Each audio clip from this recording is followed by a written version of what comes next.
Assalamualaikum warahmatullahi wabarakatuh. Bertemu lagi dalam pembelajaran kali ini bersama Ibu. Assalamualaikum warahmatullahi wabarakatuh. Anak soleh soleha, siswa-siswi Ibu kelas 6. Baik, hari ini kita akan melanjutkan pembelajaran tematik tema 1, subtema 2, muatan PKN. Khususnya bagaimana pengamalan dan makna yang terkandung dalam sila keempat dan kelima Pancasila. Bagaimana, sudah siap anak-anak? Baik. Pengamalan Pancasila yaitu dasar negara yang merupakan kepribadian dan ideologi bangsa Indonesia, khususnya sila keempat yang berbunyi kerakyatan yang dipimpin oleh hikmat kebijaksanaan dalam permusyawaratan perwakilan. Bagaimana makna yang terkandung di dalamnya? Ya, ada 4. Yang pertama, mengutamakan kepentingan negara dan masyarakat. Tidak memaksakan kehendak kepada orang lain. Mengutamakan budaya musyawarah dalam mengambil keputusan bersama. Bermusyawarah sampai mencapai konsensus dan kata mufakat yang diliputi dengan semangat kekeluargaan. Bagaimana kita bersikap untuk mencerminkan sila keempat tersebut atau makna yang terkandung di dalamnya. Ada beberapa hal yang bisa kita lakukan. Contoh sikap dan yang mencerminkan sila keempat ini adalah selalu mengutamakan musyawarah jika kita menghadapi suatu permasalahan, khususnya permasalahan dalam lingkup masyarakat, sekolah, dan anggota. Amalkan dengan mencapai musyawarah, dengan mencapai mufakat dalam permasalahan tersebut. Menghindari aksi walk out atau keluar dari ruang musyawarah jika kita tidak sesuai dengan hasil musyawarah tersebut. Tidak boleh ya anak-anak. Selanjutnya, ikut dalam pemilihan umum, pilpres, pilkada, jika usia kalian sudah sesuai dengan persyaratan pemilih. Atau bisa juga kita terapkan dalam kelas kita.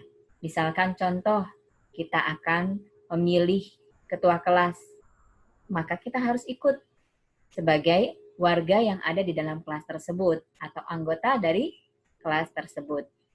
Memberi kepercayaan kepada wakil-wakil rakyat yang telah terpilih. Kita tidak boleh memaksakan kehendak kita kepada orang lain, menghormati dan menghargai pendapat orang lain, berhati besar, mau menerima segala keputusan apapun yang dihasilkan oleh musyawarah, bekerja sama untuk mempertanggungjawabkan keputusan tersebut.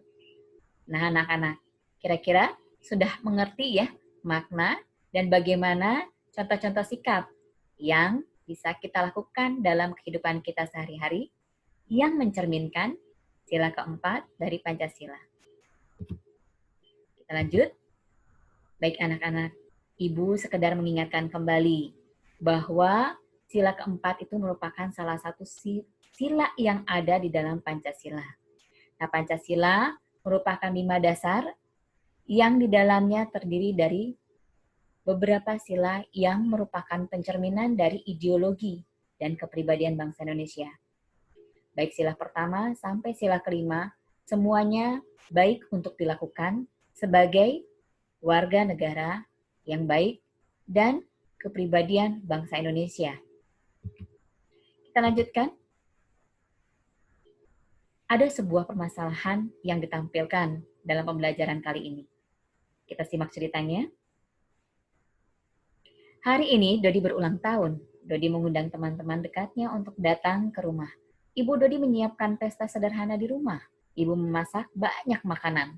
Berbagai jenis makanan, kue diletakkan di atas meja. Ibu juga memasak sayuran dan lauk pauk yang lezat. Sore hari, teman-teman Dodi datang ke rumahnya. Ada Edo, Lani, Mita, Dayu, Beni, dan yang lainnya. Mereka bingung memilih makanan yang dihidangkan. Semuanya terlihat enak dan lezat. Mita mengambil sayur, nasi, dan sebuah ayam goreng kesukaannya. Siti hanya mengambil nasi dan 2 iris daging rendang.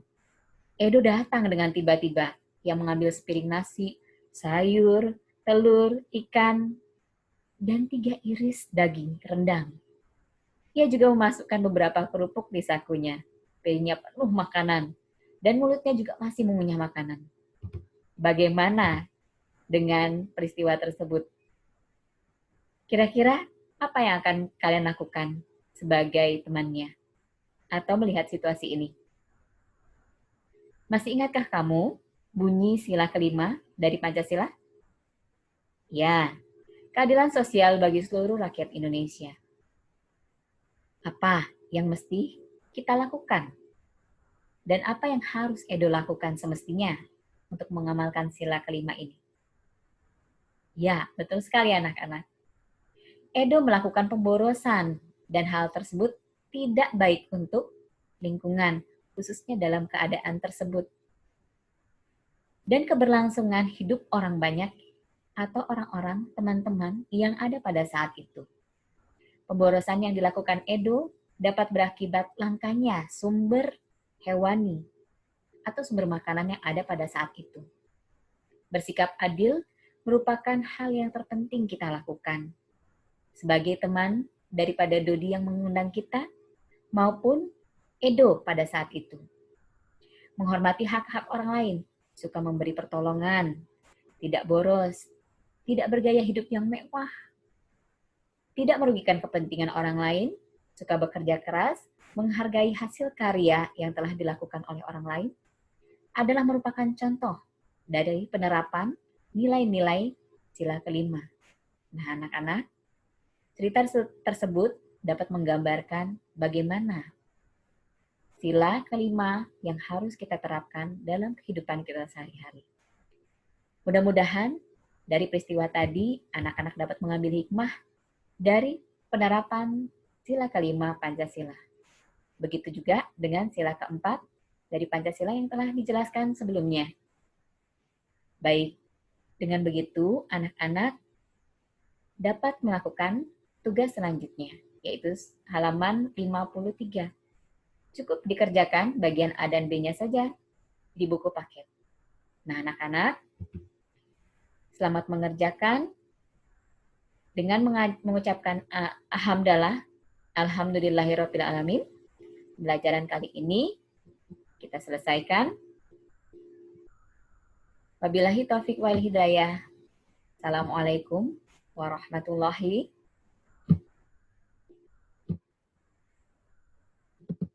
wabarakatuh.